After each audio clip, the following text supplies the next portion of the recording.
So what now for Novak Djokovic? Well, this is the David Watson opinion, and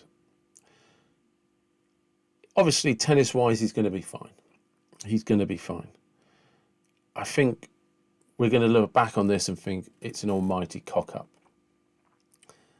Initially, when I was looking at this, I was studying how he got to Australia. Why did he go? And it turns out he'd been issued all his medical exemptions. So he genuinely believed he had the right to go.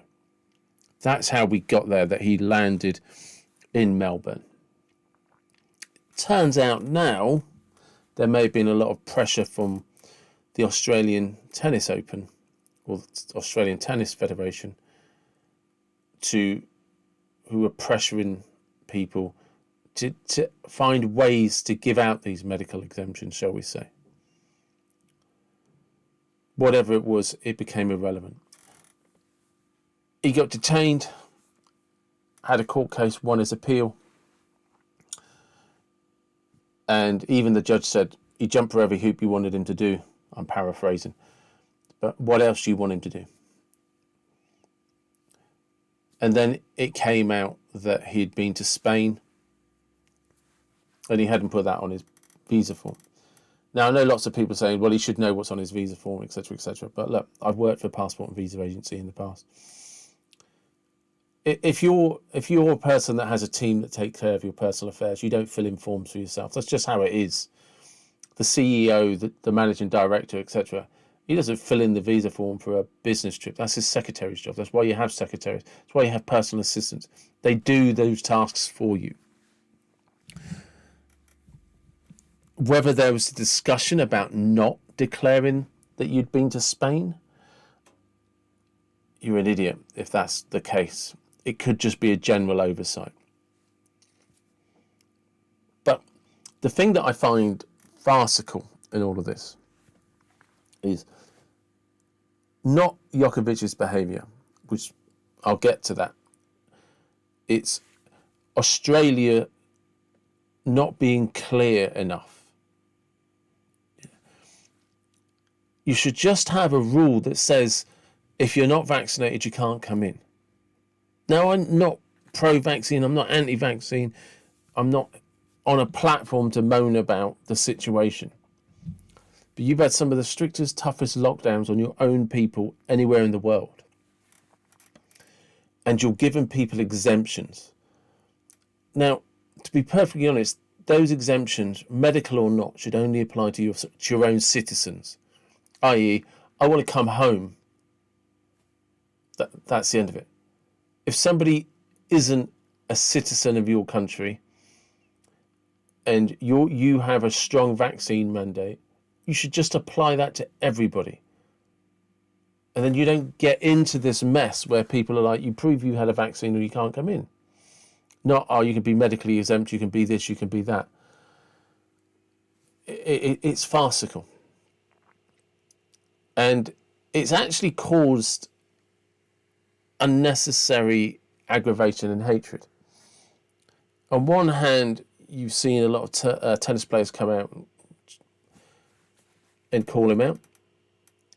On the other hand, Serbia now hates Australia. Australia hates Djokovic. Probably a bit strong for the words, but you know what I'm saying. Djokovic should never have got on the plane. He shouldn't have. This isn't what he wanted. He wanted to go and play tennis. He wanted to go and win the Open. He wanted to go and break those records. But this is what happens when you don't have clear-cut policies. Everyone tries to find the grey area. Everyone tries to wiggle in between the lines. And this is why I don't actually blame Djokovic. He got on a plane thinking he could go. You can get into the argument about arrogance, self-entitlement, all that. Yeah, they're all true, all valid. I don't doubt that for a second. But any sports person is going to go about their business and try and do their business. you don't get to his level without having a level of narcissism and arrogance. You know, he gets himself up every day to do things the rest of us wouldn't do in a million years. And in my case, to be quite frank, I'm not talented enough. And that comes with, he will do whatever it takes to get somewhere to win a tournament. That's his job. That's his business. In a sense, there's just like every entrepreneur out there will do whatever it takes to get a deal across the table, to get deals signed, to get a sale. So I'm going to leave this one with Australia. And I think it's been one of the problems across the board for lots of us. You don't know whether you're coming or going. Nobody knows one mandate from another. Everyone says they're following the advice of the World Health Organization, and then every country's doing something different. Who knows?